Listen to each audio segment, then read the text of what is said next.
tajud loomulikult pulsisagedust, kuivõrd tugev see pulss on ja mõnikord ma olen tõesti viinud piirideni, kus tunned, et pea hakkab ringi käima, et ma olen ennast viinud ka nagu katarsisesse teadlikult.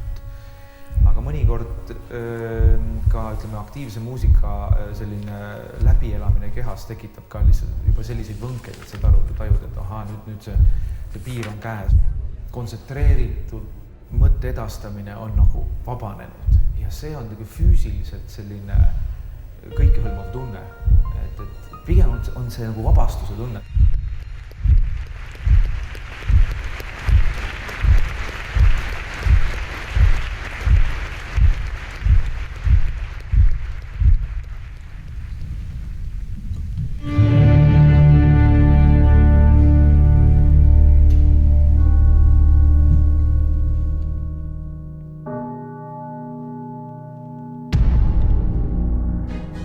Amsterdam on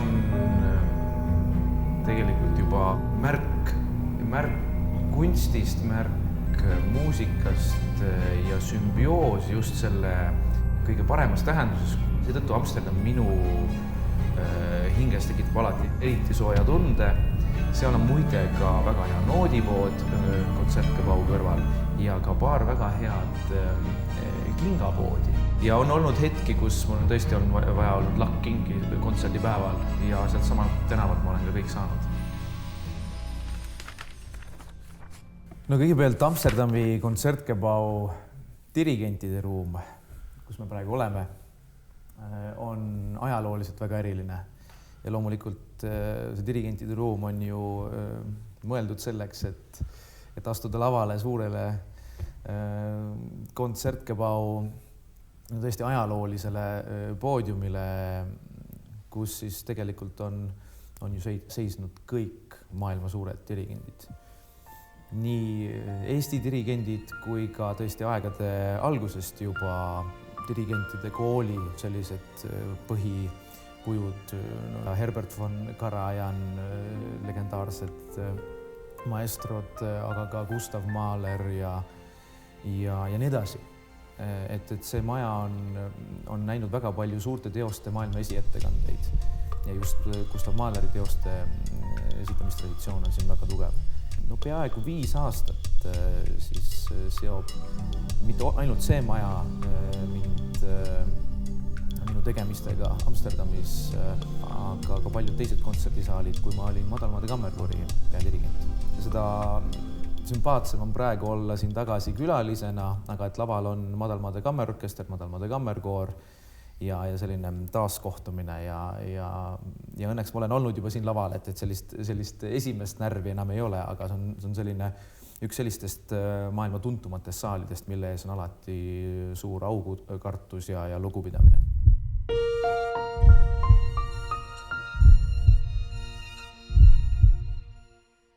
Kui ma võrdlen ennast näiteks Lääne-Euroopas teatud selliste korüfeedega, kes harjutavad 20 proovi ja siis teevad salvestuse, nad võivad ka selle salvestuse keskel öelda, et see ei kõlba kuhugile ja et me tuleme 6 aja pärast uuesti kokku, siis mina seda teha ei saa. Mis ei tähenda, et ma peaks oma kvaliteedis või taotluses alla. Listen, the collective. So like a tenuto marcato, so not a slow accent, like you see a nuclear explosion from distance. Bar 2.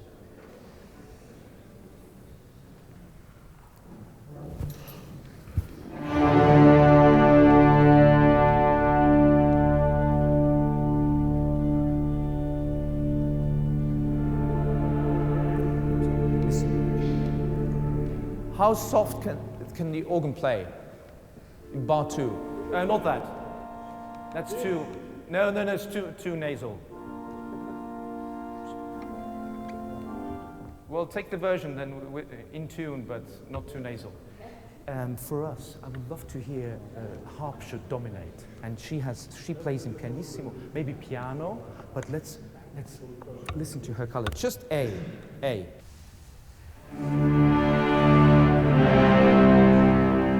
Gabriel Fauré ongi just tuntud kõige rohkem eelkõige oma Requiemi poolest ja see on tõesti teos koorile orkestrile. Me teeme siin natukene kammerlikumas seades ettekande, kus on ka sooloviiul ja suur kontsertgebau orel ja orkester ilma viiuliteta. Koor, 2 solisti. Me oleme seda teost siin juba korra ette kandnud paar aastat tagasi, nii et mälestused on olemas sellest ja see sobib erakordselt sellesse akustikasse, mis on selline ümar ja sametine.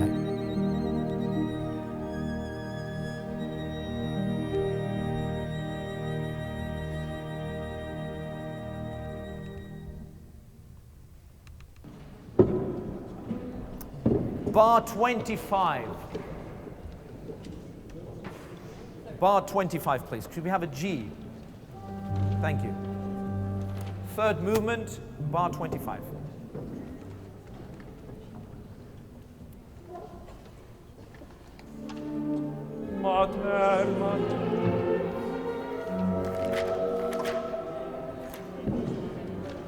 Yeah. Third movement is still to come. I'm talking about second movement, obviously. I mean, before the finale. The slow movement, yes. Sorry about that. Listen, lovely. In this movement, especially in the beginning, let's try to be really French.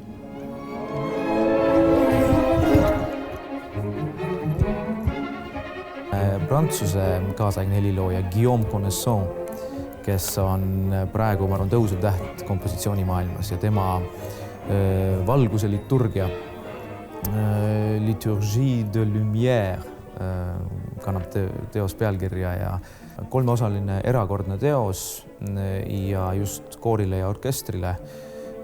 Selles teoses on kogu Prantsuse muusika ajalugu, aga samal ajal ka helilooja omanäoline käekiri. Lovely, bravo. It sounds very nice, vocally beautiful, more presence. Every beginning, n, a l, a f. Also, through the expression. Lovely. Thank you so much. Have a good concert. Great. So I finally have it. So I know what's the program. Yeah, lucky. Just in time. Excellent.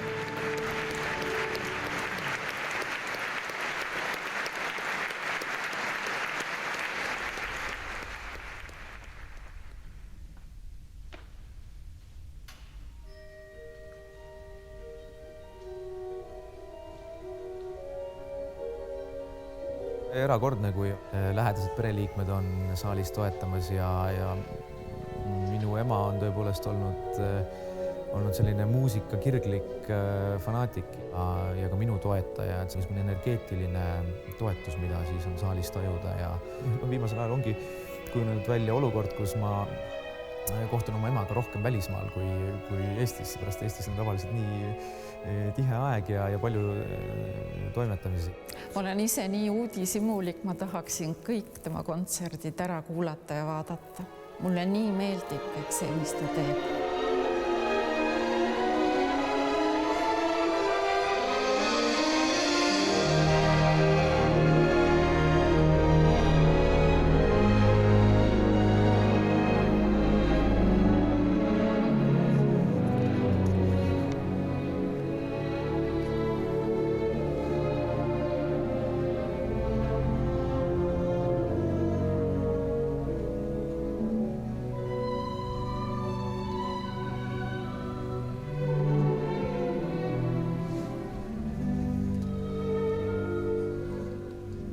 Ta on üks selline päikesepoiss, et kui sa ütled Risto, siis ma tean, et et midagi toredat on tulemas. See pakett kokku on niivõrd õnnestunud, ta oma välimuselt ka inimesena on ju niivõrd šarmantne ja kaunis mees. Ma usun, et Risto Joost on just seda tüüpi kunstniku natuur, kes ei taha vähesega leppida. Risto Joosti nimega meenub mulle üks seiklusi otsiv noor poiss, kes huvitub kogu maailmast enda ümber. Esimene kohtumine. Ta tuli kammerkoori lauljate konkursile. Ja ta jäi väga meelde selle tõttu, et ta oli esimene kontratenor, kes tahtis tulla Filharmonia kammerkoori. The third thing about Risto, he is thrive for excellence. He is not afraid to try things. Ta võib enda ümber inimesi sütitada tõesti tunde nii verbaalselt kui ka muusikaliselt. Ja ta on kindlasti väga suur maksimalist. Väga siiras, soe, vahetu, aga samal ajal väga niisugune taktitundeline heade maneeridega kõige paremas mõttes. Risto on selline, minu jaoks selline nagu laps kõige paremas mõttes. Temas ei ole surnud see sisemine laps, mis nii paljudel täiskasvanutel tänapäeval kipub surema.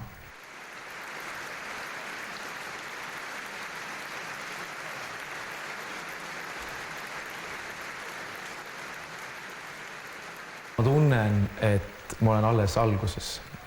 Mis puudutab minu enda eriala, dirigeerimist, muusikat tervikuna, muusikamaailma, see on lõputu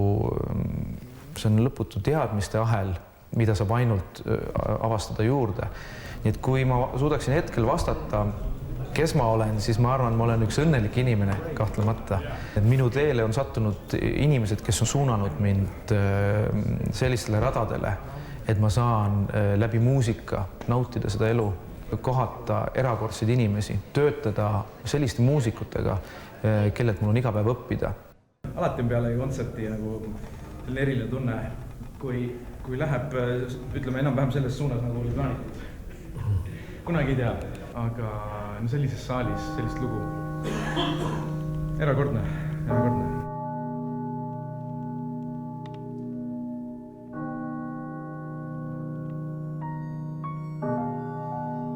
Mäletan seda, et mu ema laulis minule.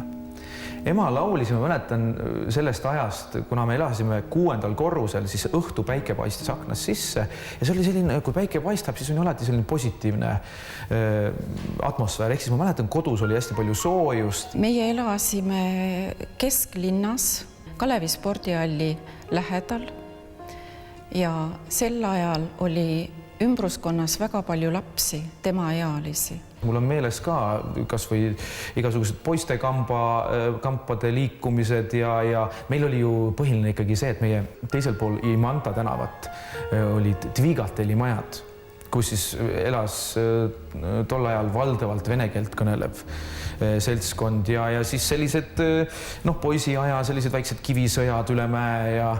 Ta oli väga hea poiss ja ta oli ka sõnakuulelik, aga tal kadus ära ajataju. Kella ei olnud ka, telefoni ka ei olnud sel ajal. Ja isegi tuli sinna spordihalli ümbrusesse teda otsima minna. Ja ühel heal päeval ma avastasingi ta spordihalli saalist. Minu mälestused on jah, kuidagi, nad ei ole kuidagi muusikaga ausalt öeldes üldse seotud algselt. Pigem sport, keskturg, kesklinna melu, olümpiahotell. Kunagi oli selline pood nagu Aiapood Stockmanni vastas. Ja muide, see on sellesama ortodoksi kiriku taga, mis on täpselt Liivalai ääres. Ja ma mäletan seda hetke, kui sinna toodi müügile banaane. Ikkagi 90. alguses oli ju see kesklinn ka selline natuke heitlik, sellised kasiinourkad hakkasid tekkima ja sellised baarid ja klubid, mitte et ma oleks nüüd meeletu pidutseja olnud, aga see kõik mõjutas. Käisin ka mina ema käest raha küsimus, et kas ma saaksin osta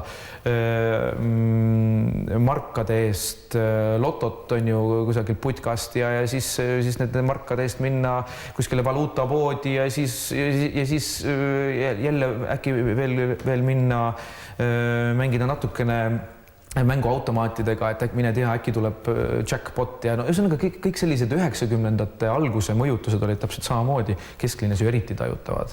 Selles mõttes oli mulle väga loomulik, et laps tahab kõike teha. Ja ühel heal päeval ma avastasin lehest, oli kuulutus, et Eesti poistekoor võtab vastu noori väikseid poisse. Ja ma küsisin tema käest, et kas sa tahaksid sinna koori minna proovima. Aga tema oli kõigega nõus.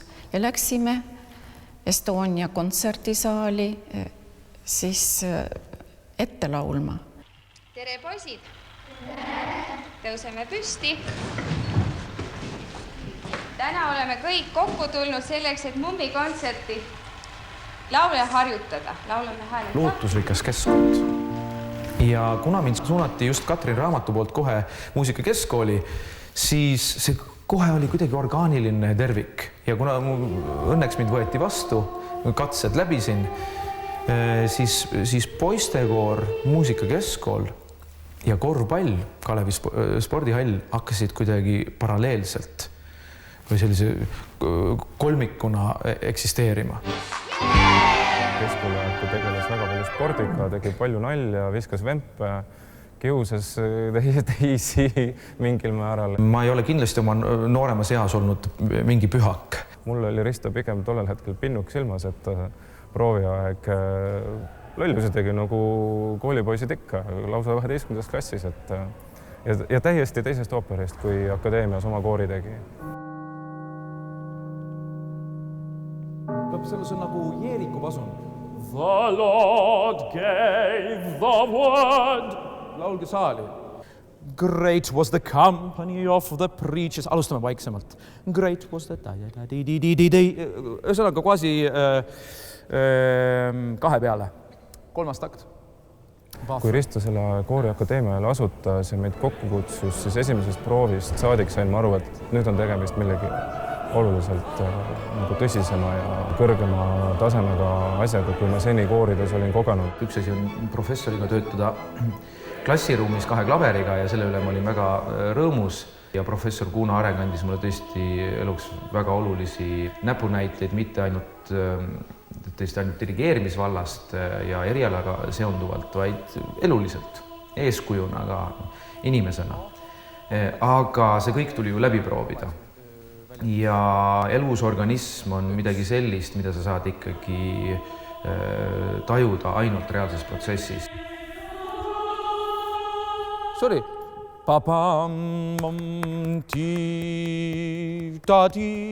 Tegelikult see on kõik tempos. Voces Musicalesega töötades ma usun, et nii Risto ise kui ka koorilauljad katsetasid täiesti reaalselt inimvõimete piire.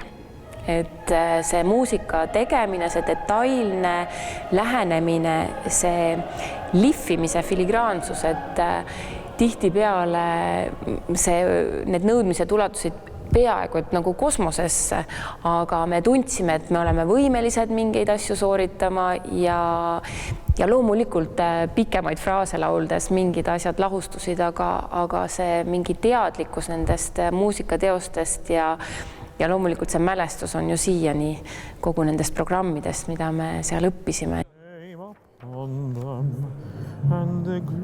Ja tänu sellele samale kollektiivile olen, ma arvan, mina see, kes ma olen praegu, kuna ta andis mulle võimaluse eksperimenteerida, katsetada. Et rakendage täpselt sama teile. Laul ühesõnaga niimoodi, et teate, mitte te esitate oma partiid selle koha peal, vaid et see jõuab selle energia üle jumaliku energiaga, selle väega peab kohale jõudma. Ma tahan seda väge tajuda, seepärast, et mind ei huvita selle teose esitamine. Mind huvitab ainult see energia, mida teie pakute.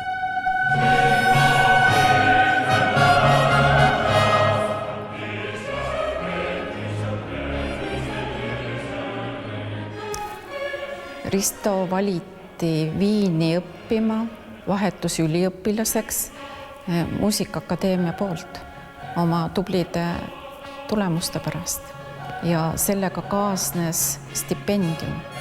Aga see ei olnud terve aasta ringis. Viinis alustas ta kohe tööd Schönbergi kooris. Tema õppejõud oli selle peadirigent ja kutsus Risto sinna õppima ja ta sai väikest lisateenistust. Ta käis vahepeal Tallinnas kontserte andmas. Jälle ta sai väikseid honorare ja niimoodi ta koolitaski ennast.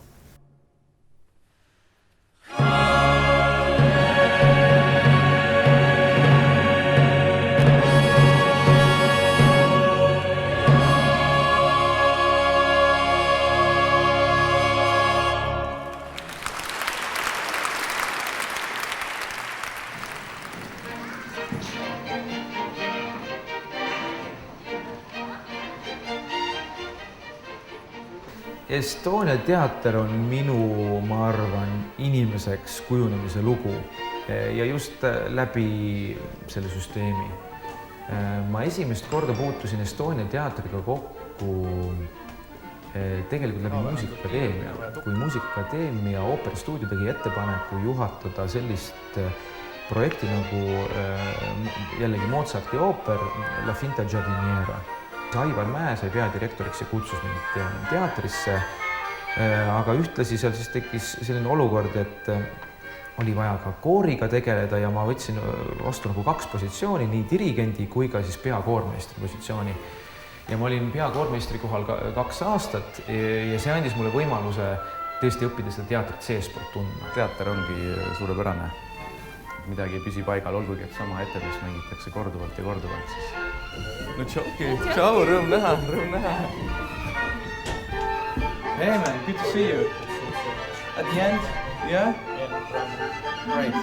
Kuule, siis teeme vähemalt koogid korda. Hey, buongiorno. Tere! Selles niisuguses alati rõõmsas olekus on alati ka üks väike võti olemas, mis avab uksi. Kuidas te täna oma temposid soovite? Kas liiga kiirelt või liiga aeglaselt? Ja nii ongi.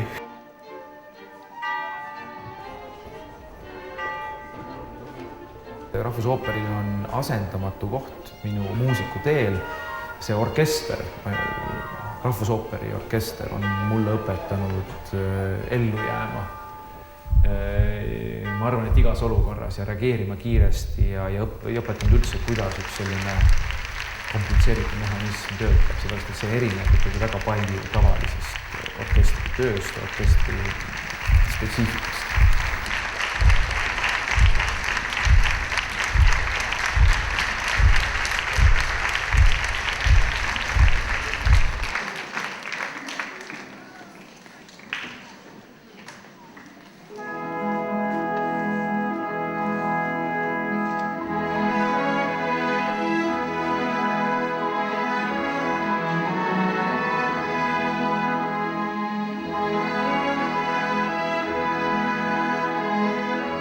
Ma ei kujutaks oma elu ette ilma muusikateatrita. Ma arvan, et ma tunneks ennast väga imelikult, kui ma aastas ei juhataks paari ooperit ja samuti ka balletti. Et muusikateater on mulle hästi hingelähedane, aga see ei tähenda, et ma tahaksin ainult selles keskkonnas viibida. Niipea, kui muusika muutub teatrimuusikaks, siis hakkavad mängima teised reeglid. Sul võib olla imeline, vaikne muusika ja kontserti situatsioonis sa hoolitsed selle eest, et see oleks tõeliselt nii vaikne, et ükski prožektori sirin ka ei häiri seda. Sa oled niivõrd tundlik, et see oleks absoluutne muusika. Aga niipea, kui see on teater, siis võib selle vaikse muusika ajal sul pea kohalt mingisugune tulejuga või rakett lennata.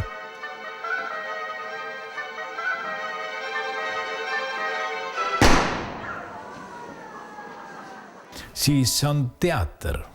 See ei ole midagi teha. See on hoopis teine võti.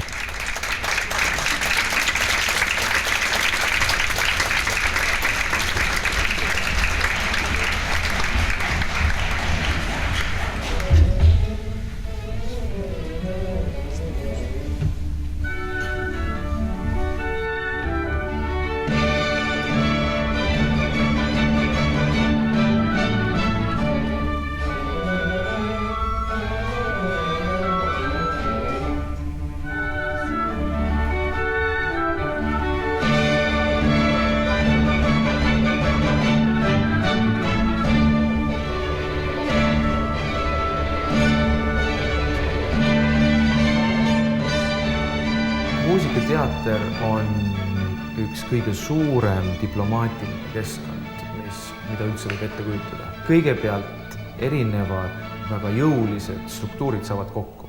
Saab kokku teater, lavastaja, muusikaline üksus ehk siis orkester, dirigent, lauljad ja lisaks, ma mõtlen teatri all siin, eks ole, kogu seda teatrimaagiat, valgust ja teatri võimalusi. Ja need peavad hakkama koos sünkroonis tööle.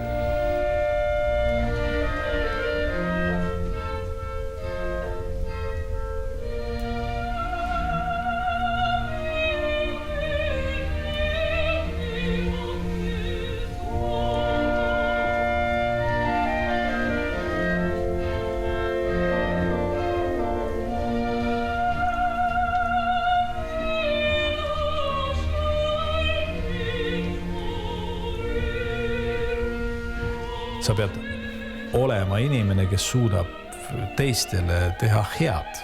Üheskoos erinevates žanrides dirigent, ta peab olema lihtsalt nagu hallias, kes seda kõike muud nagu respekteerib teiste poolt erinevates žanrides. See on kompromisside kunst.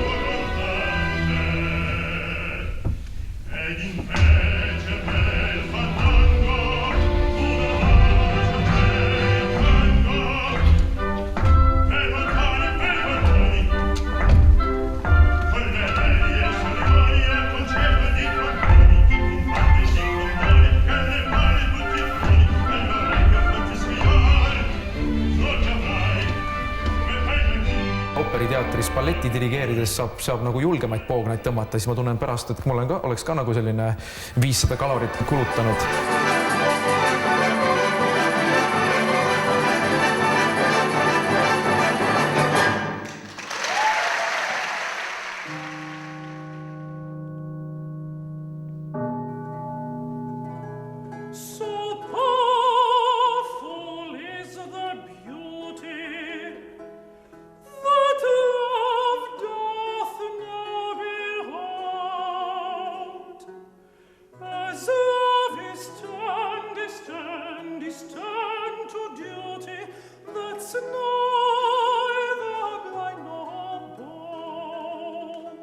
Mul tuleb meelde see, kuidas ma kuulsin teda esimest korda laulmas fantastilise tämbriga kontratenori soolot.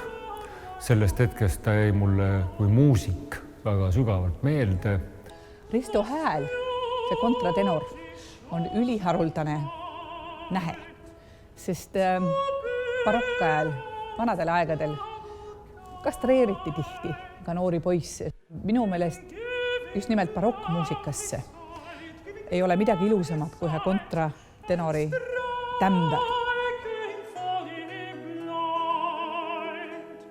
Kontratenorini jõudmine oli niimoodi, et kui ta oli Eesti poistekoorist juba hääle murdesse läinud, ühel päeval helistas professor Menno Laul ja ütles, et tema näeb Ristos seda häälematerjali, et laulda kontratenorit. On olemas Norra kontratenor õppejõud ja ta tahab teha ühe projekti 3-aastase ja Põhjamaade poisse siis ta käis ja kogus kokku.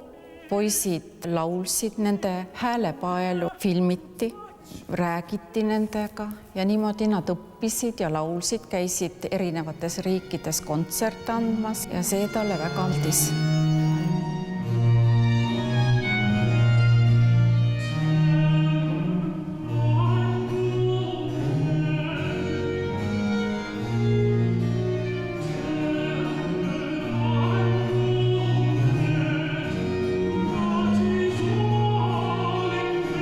Tegemist on väga haruldase hääleliigiga ja hääle tekitamisega, et tänaseks me oskame rohkem võib-olla seda hinnata ja väärtustada, ja loomulikult tänu sellele Risto ju käiski välismaal ikkagi laulmas, et siin oli seda rakendust vähem, et Paul Hillieriga ta tegi väga palju koostööd.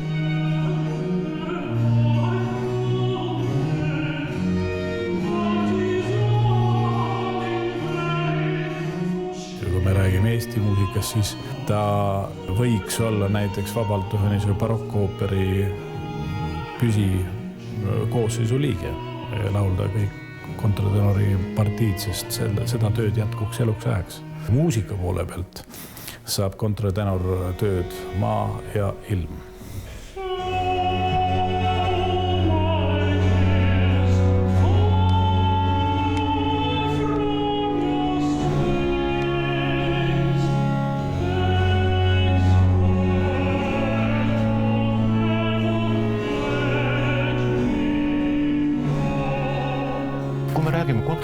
klassiku hääleliigis see on üsna spetsiifiline musitseerimise vorm.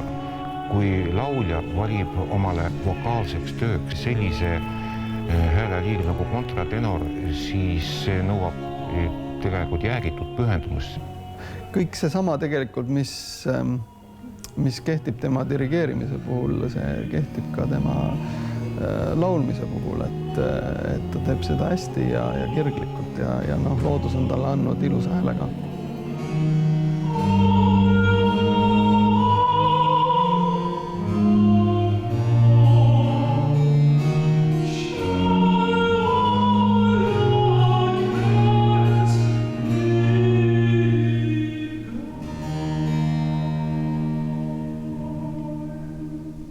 Muusika on üks eriline vorm, mis tegelikult viib meid kokku erinevate maade traditsioonidega, inimeste sugupõlvedega, nende juurtega.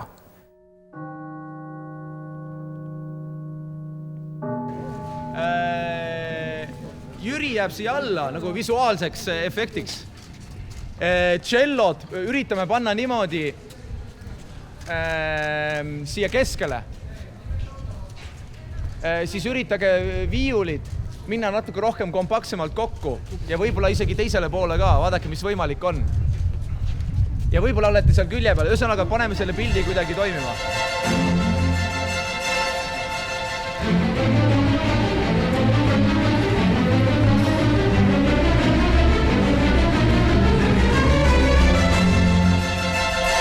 Mäletan väga hästi, kuidas astusin Tallinna Kammerorkestri ette esimest korda. Ma olin õppinud Viinis nüüd natuke aega. Selline juba mingid ootused, ma arvan, inimestel olid. Ja ma tulin esimesse proovi ja ma mäletan, võib-olla see oli esimese minuti või 10 minuti jooksul kohe läks sassi, mingisugune taktimõõt läks valesti. Ja ma olin seda kava ikka korralikult õppinud, seepärast et ma võtsin seda väga tõsiselt enda jaoks, et nüüd on ikkagi selline võimalus ja aga siis ma mäletan seda tunnet ka isegi, et selline soe judin käis kehast läbi, et nüüd ongi kõik läbi. Aga nad olid väga sõbralikud ja toetavad ja muusika oli nende jaoks ka ju uus ja ega see, et üks taktimõõt segamini läheb, seda juhtub ju kõikidel dirigentidel varem või hiljem. See õnneks ei mõjutanud tulevikku ja Tallinna Kammerorkester on olnud minu muusikaline kuidagi tsentrum nüüd juba väga pikka aega. Risto saamine kunstiliseks juhiks oli muidugi selline võib-olla natukene ebatavaline.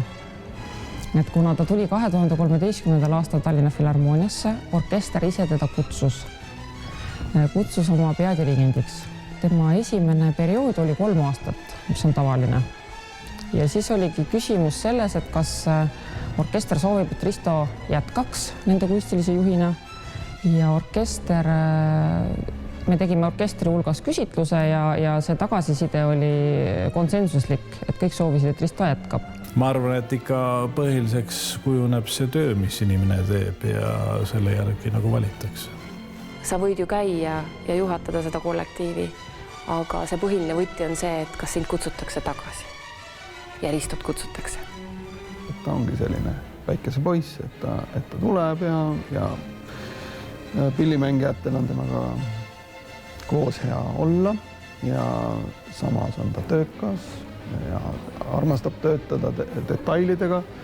Päris kindlasti dirigendi valimine orkestri ette ei ole mitte mingisugune viikinglottomäng, eks ole. Need, kes pildile jäävad, need on antud olukorras kahtlemata parimatest parimad.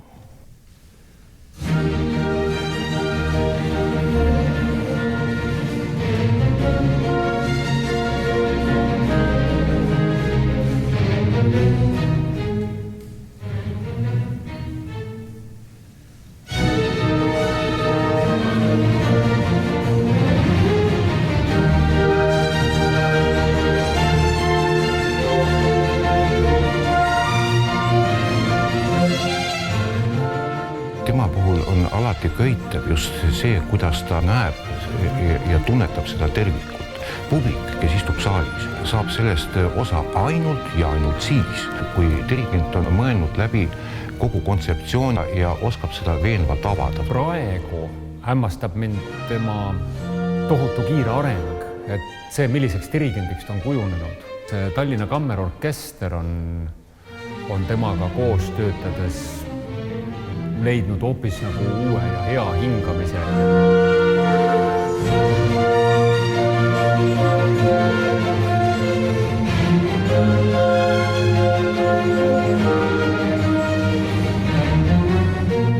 Ma arvan, et ta on juba praegu väga küpse muusik, ta on valmis, aga ma väga huviga ootan ka seda aega, kui ta on veelgi pisut vanem, et kuidas ta siis neid asju teeb. Sest on ju Neeme Järvi öelnud, et see on elu teise poole amet, dirigeerimine. Risto Joost on tohutult andekas inimene. Ta on noorest pärast kogu aeg jälginud minu tööd nii mitmel pool, nii sümfooniaorkestris püüdnud olla assistent mul ja ma oleks soovinud väga, et oleks mul assistent olnud ja ta oligi, aga me kunagi ei saanud teda kasutada kui assistendil, ma alati olin ise kohal. Ta on absoluutne korüfee ja siiamaani suureks eeskujuks ja ei ole karvavõrdki oma oskustes järgi andnud. Mina olen isiklikult tema meistrikursusel osalenud 2 korda.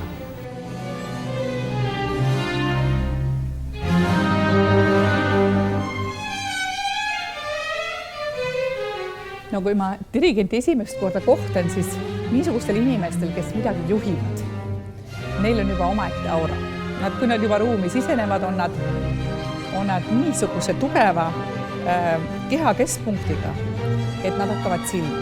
Ja ma usun, et Ristol on selles orkestri kõlas väga suur roll, mis tänaseks siin on. Sest see inimlikkus ja tänutunne, mis mulle tundub, mida Risto just nagu inimestele ka näitab, see loksutab asjad tihti nii õiges suunas liikuma, et see on lausa lust temaga koostööd teha.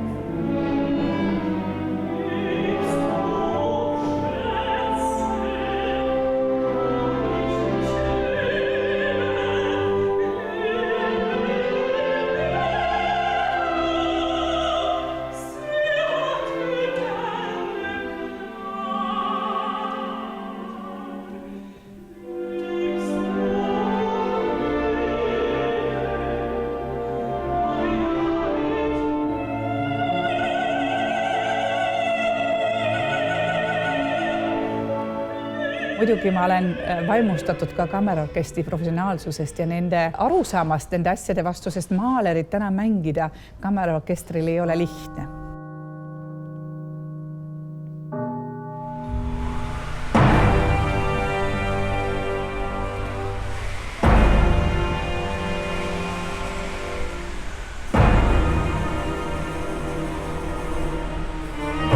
Birgitta festival on ainukene muusikafestival meie regioonis, mis on keskendunud muusikateatrile tervikuna. Ja Birgitta festival loodi aastal 2005 ja see kohe alguses sai väga erilise tähenduse, kuna koht, kus Birgitta festival toimub, on ju ajalooliselt, isegi võiks öelda dramaatiliselt vastukäiv. Ehk siis Pirita klooster. See on hästi konservatiivne ja selline pühalik keskkond, kus bakhanaali korraldada ei sobi. Ja maestro Klass lõi sellega eesmärgiga pakkuda Eesti publikule laiema põhjalisemat ülevaadet, mis toimub selles maailmas. Ma arvan, et Risto Joostil ja Erik Klassil tekkis see ühisosa vastastikuste loomulikuliste otsingute käigus. Risto Joosti selline avatus ja nii-öelda karbist välja mõtlemise võime oli see, mis Erik Klassile olevat imponeerinud. Ja sellest tekkis järgmine idee tuua lavale aastaajad. Like everything that is new, the difficulty is that not too many people done it before you. So this is also a good thing. So you can actually express more what you do and not copy other people. But the element that is difficult in a festival is that you have 5 days to do a job that normally would take 4 weeks. So the level of stress can be sometimes high, but the joy when things come together is even greater. Tal on väga hea stressitaluvus ja ta suudab kogu selle protsessi lõpuni ja ka kõige kriitilisemates situatsioonides jääda lõpuni viisakaks. mis on väga suur oskus. Et ma arvan, et ta ongi selline päikesepoiss.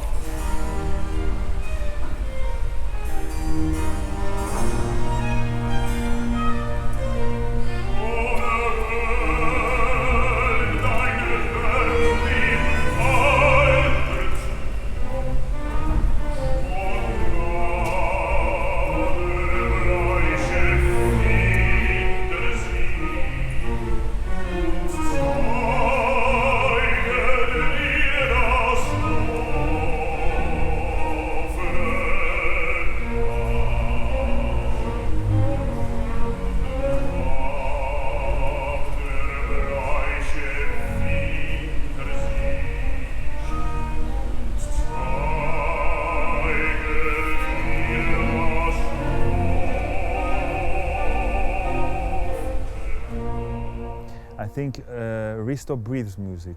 Everything in his being is music. And it's his joy to see that at work and at life. That's the one thing, so he's music. The other thing, he's a true friend. And a true friend means that one can trust him. And trust is something that we should not pay less attention to in our life today. Otherwise, life can become very lonely when you don't trust people. And in order to succeed as a team, you need to trust one another. So as much as I trust him, I hope that he trusts me at work and as a friend.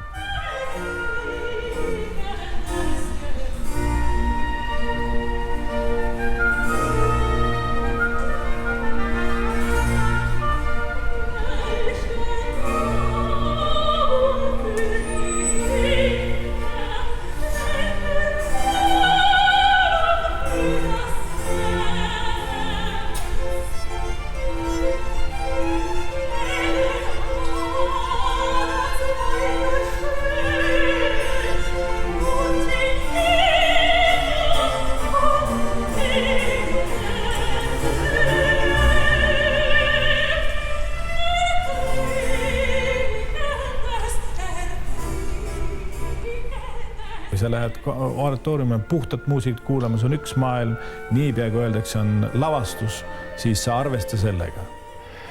Risk käib alati kunstiloominguga kaasas.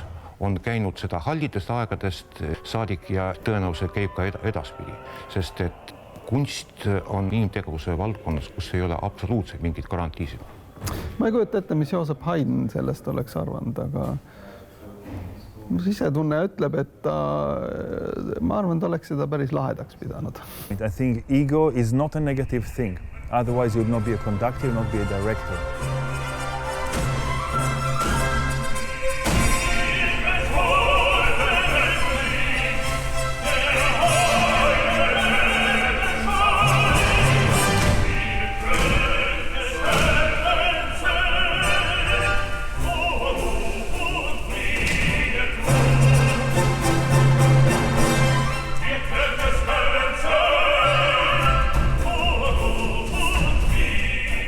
Tänaseks on kindlasti Birgitta festivalist saanud üks Tallinna kultuurisuve selline tähtsündmus. Sarnast muusikateatrifestivali lähiriikides ei ole.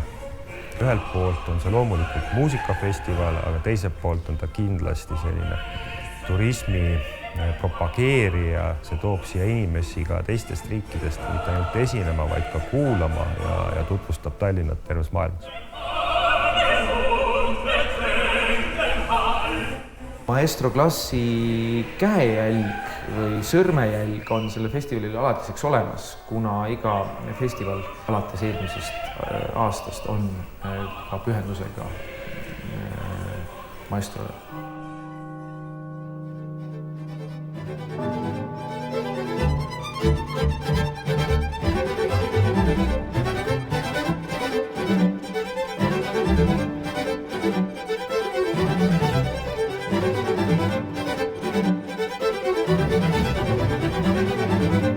Dirigendi ea mõistes on ju tegelikult ta veel noor dirigent ja ta ongi täna selles eas, et ta peabki olema kõikidel mandritel, kõikide võimalike kollektiivide eest, et ehitada endal seda kontaktide baasi ja dirigeerida nii palju muusikat, kui see on võimalik, sest läbi selle kogemuse tekib ju see oskus ja see võimalus saada tõeliselt suureks dirigendiks.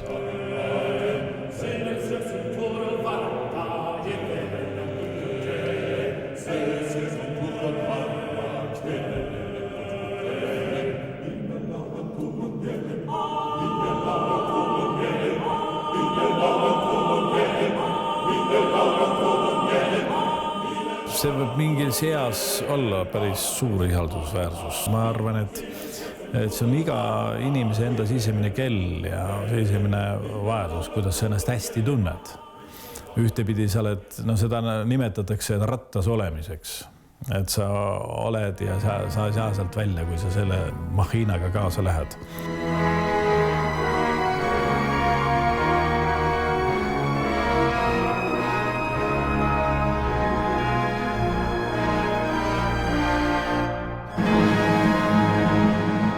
Muusikakeel on nii rahvusvaheline keel, et kui me räägime, et eestlased on kodus Eestimaal, sest nende keel on siin Eestis, siis muusikakeel on nii rahvusvaheline ja sellest keelest saavad aru nii jaapanlased, nii ameeriklased, mis iganes rahvus.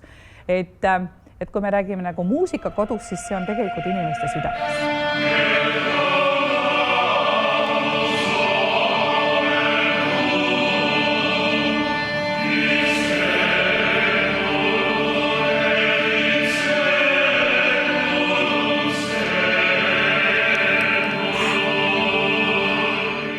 Missioon on igal seltskonnal on ainult üks, et see, mida siin tehakse, on kaasaegses tähendus kõige normaalsem vaba maailma kunst.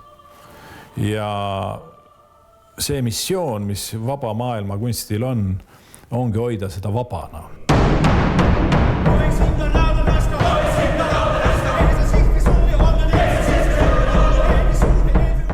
Tõnu on looja. Looja annab kaasa kollektiivile hinge ja see hing tegelikult, kui seda just ära ei murta või ei väänata kuidagi, jääb sellesse kollektiivi alatiseks.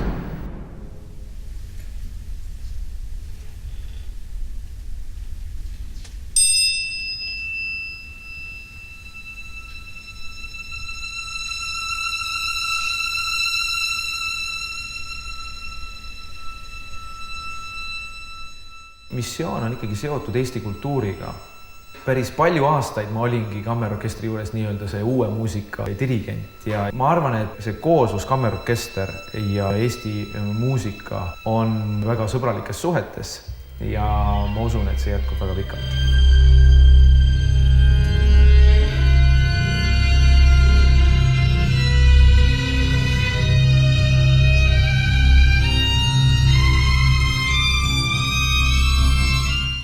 Meie inimesed ei hakka kummardama seda heli, mis tekib seal 1000 kilomeetrit eemal, et oi, et seal on kontsert. On ikka nii, et kui esimesel noodi lood sa tegeled muusikaga, see on seesama üks aeg.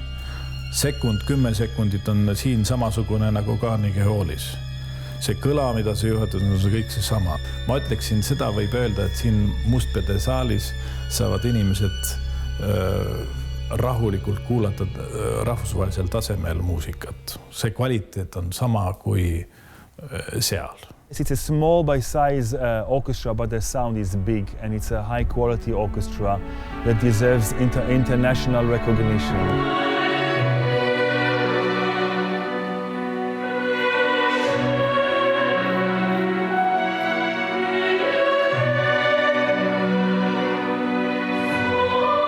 See on Eesti muusika visiitkaart. Seda, kuidas me siin oleme ja kuidas me mängime ja millist muusikat me mängime ja millise tooniga.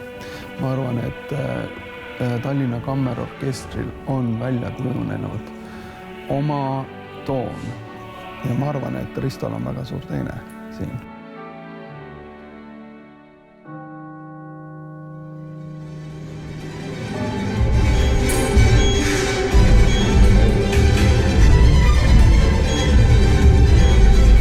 Ikka Risto poolt tuli see algne idee. Me tegelikult tunneme Ristoga üksteist päris ammustest aegadest ja me aeg-ajalt kokku saades vestleme igasugustel hulludel teemadel. Me hoiame nagu sellisest tervikust kinni, aga seal on kohti, kust läheb täitsa nagu vabaks ära ja ilmselt ei helilooja ise ega ka meie ei saa nagu enam aru, et kus piirides see täpselt seal liigub ja jookseb.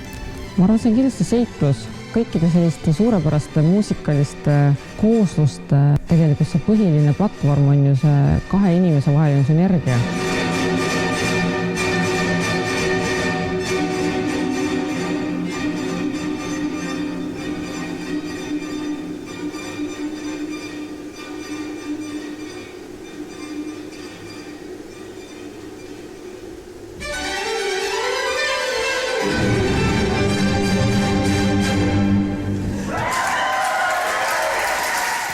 Mitmed 100 miljonid mõistavad seda keelt ja küsimus ongi, et millist keelt keegi tahab rääkida ja mis temale nagu oluline on. Nii et seetõttu mina arvan, puutumine kokku teiste žanritega on ainult tervendav.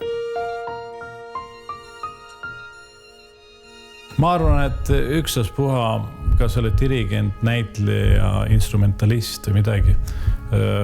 Mõistlik on enne lavale minekut kontrollida, et kas sa hingad vabalt. Öeldakse ju, et kui inimene on surmasuus, siis käib terve elu korraks viuhti silma eest läbi. Ma usun, et mõned minutid enne lavale minekut kõige olulisem sellest partituuris käib nagu läbi sellepärast, et kui sa tead, mida sa täpselt tahad, siis tuleb orkester sinuga kaasa. Ma veel niimoodi enda jaoks veel mingisuguseid asju natukene veel lihtsalt kirjutan üle, et see on proovid on kõik ammu tehtud ja lihtsalt mulle kuidagi mõnikord ma nagu kinnitan enda jaoks.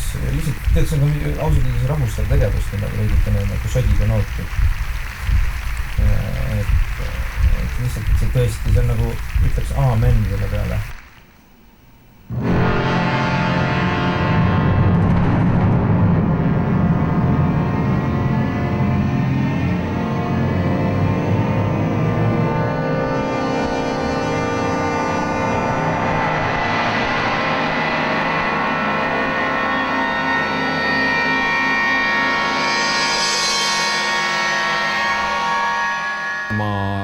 Olin nagu väga intensiivselt vaimustatud sellest, kuidas ta selle 4. sümfoonia Magma Versoga läbi viis ja millise suurepärase ansambli koos Eigo Rosinaga ta pani seal kokku.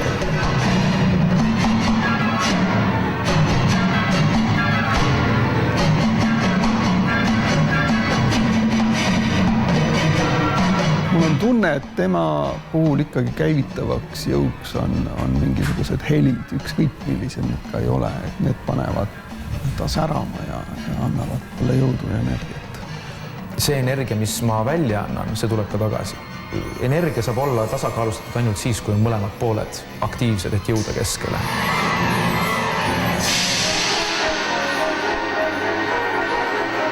Eestlased üldiselt peaksid üksteist abistama nii palju kui võimalik, seepärast, et meil on tohutult palju andekaid inimesi siin ja me ei tohi jääda siia oma piiridesse, teha oma kunsti väljaspool ja näidata, mis see Eesti kultuur üldse on.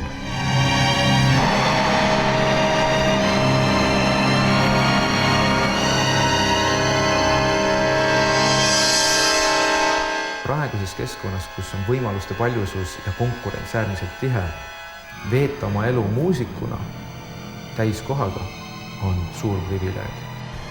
Kuidas öeldakse, iga mees on oma saatuse sepp ja oma õnnevalaja. Mulle tundub, et Risto on igati ära teeninud selle õnne, mida ta endale on valanud.